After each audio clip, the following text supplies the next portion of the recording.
Okay, so interviewin naman natin ang ahente, no, ni Infinity ng CDR1, si Ma'am Delia. Okay, Ma'am Delia, bakit mo naman na-i-offer ang biyaya?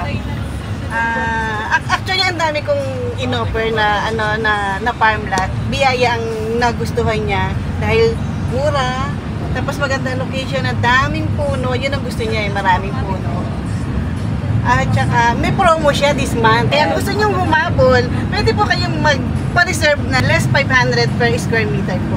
Wow! O, diba? Ang saya-saya. So, kayo dyan, guys, huwag kalimutan, may promo po ngayon si Biyaya. At pag nag-spot down payment kasi si Biyaya nag-o-offer ng libreng kubo, pahingahan po, para sa ating mga buyer. At meron na rin siyang free fence, I think, meron na rin siyang fence. So, talaga napakaganda, abot kaya ang ating Biyaya Farm. So, ano pa hinihintay nyo, guys? So, maraming salamat po sa lahat. Ayan, i-shoutout lang natin sina Ma'am.